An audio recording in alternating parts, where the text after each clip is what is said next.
नमस्कार साथियों, जय भीम जय वाल्मीकि।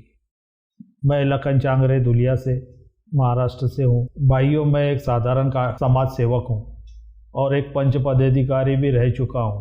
भाइयों, मैं आपसे समाज की कुछ कड़ी हुई सच्चाई आपके सामने रखना चाहता हूँ। मेरा हेतु समाज के किसी भी भाई का दिल दुखाना नहीं है, ना ही किसी पे टीका टिप्पणी करना है। ये मेरे व्यक्तिगत विचार है और मेरे अंदर की जो भावना है मैं आप लोगों के सामने, मेरी समाज के सामने, मेरे भाइयों के सामने प्रकट करना चाहता हूँ। आज मैं आपके सामने इसलिए आ रहा हूँ कि हाथरस हत्याकांड जो पूरे भारत देश में दलितों के मुंह पे कालिक पोती गई है, कायदा सुव्यवस्था और प्रशासन, इन्होंने जो दलित परिवार के साथ में अन्याय अत्याचार किए, इस वजह से मैं आज आपके सामने आया हूँ। और भविष्य में भी ऐसी अगर घटना होगी तो उसका तीव्र निषेध करने के लिए, उसका विरोध करने के लिए, उस विषय को समाज के सामने रखने के लिए बार बार आता रहूँगा। उत्तर प्रदेश के हाथरस में इस गांव में वाल्मीकि परिवार की बेटी कुमारी मनीषा के साथ जो अत्याचार हुआ है, उन दरिंदों ने जो अत्याचार किया, उसकी हत्या की और परिवार पे जो जोर ज़बरदस्ती की, वो परिवार को दबाने की कोशिश की और प्रशासन ने वो दरिंदों को जो बचाने का प्रयास किया है, ये बात निंदनीय है। आज पूरे वाल्मीकि समाज को इकट्ठा होने की गरज है, वो संघर्ष करने की गरज है। आज तक हमारा शोषित वंचित समाज है जो ना कभी आंदोलन करता है, ना किसी के कुछ राजकारण करता है। ये शोषित वर्ग है, ये अपनी रोटी रोजी के लिए ही इतना परेशान है, तो इसे संघर्ष करने का समय ही नहीं है। मगर फिर भी आज समय ऐसा आ गया है कि समाज में आज अगर अपन संगठित नहीं होते हैं, संघर्ष नहीं करते हैं, तो आने वाले भविष्य में हमारी बहन बेटियां, हमारी बहू बेटियां, हमारे भाइयों पे ऐसे ही अन्याय अत्याचार होते रहेंगे। इसलिए भाइयों, आज हम सबको साथ मिलकर इस अन्याय का विरोध करना है और उन दरिंदों को फांसी दिलाना है। मुझे बहुत खुशी हुई कि पूरे भारतवर्ष में वाल्मीकि समाज जाग चुका है, मगर दुख भी इस बात का है कि हम अगर गठबाजियों में और टुकड़ा टुकड़ा गैंग में अगर प्रोटेस्ट कर रहे हैं, हम अगर अपने नाम के लिए लड़ रहे हैं, अपनी संगठना के लिए लड़ रहे हैं, तो ये बातें गलत है। हम सभी को अपने जो एजेंडे हैं, अपने जो बैनर है, अपने जो संगठन है, अपने जो पक्ष है, इन बातों को छोड़कर सिर्फ वाल्मीकि समाज, मेहतर समाज, दलित समाज, इतना ही सोचकर हमें आंदोलन करना है।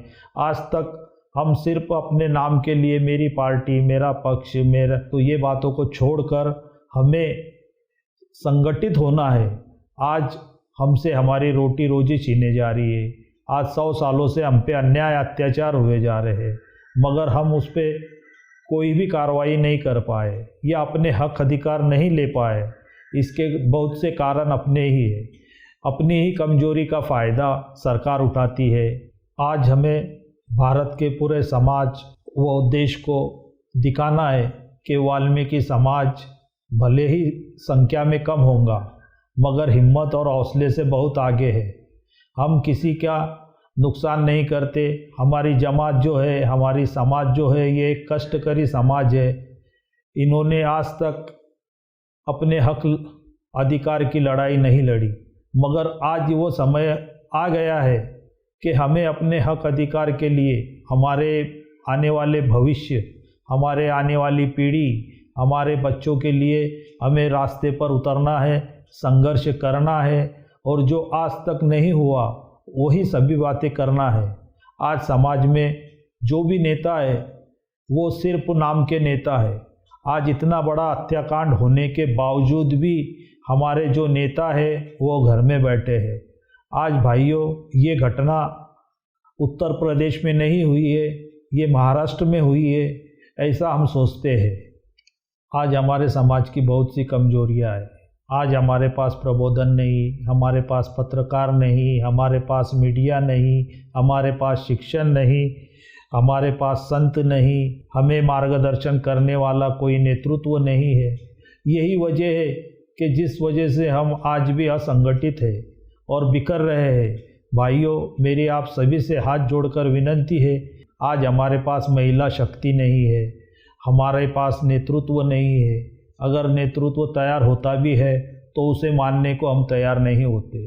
तो ये जो आपसे हमारे मतभेद है, हमारी जो गठबाजियाँ है, इसे हम भुलाकर एक मंच तैयार करना है और इस समाज को दिखाना है कि वाल्मीकि मेहतर किसी से कम नहीं। बाबा साहेब अम्बेडकर जी ने 3 घोषवाक्य दिए थे, शिका, संगठित व संघर्ष करा, मगर हम उसके विपरीत करते हैं। हम ना सीखते हैं, ना संगठित होते हैं, ना संघर्ष करते हैं। संघर्ष हम आपस में करते हैं। तो इन बातों पे हमें गंभीरता से सोचना है। आज अगर भगवान पे हमारी आस्था है तो बाबा साहेब हमारे रास्ता है। बाबा साहेब के विचारों पे अगर हम चलते हैं तो हमारे समाज का विकास जरूर होगा। मैंने अपने विचार आपके सामने रख दिए हैं।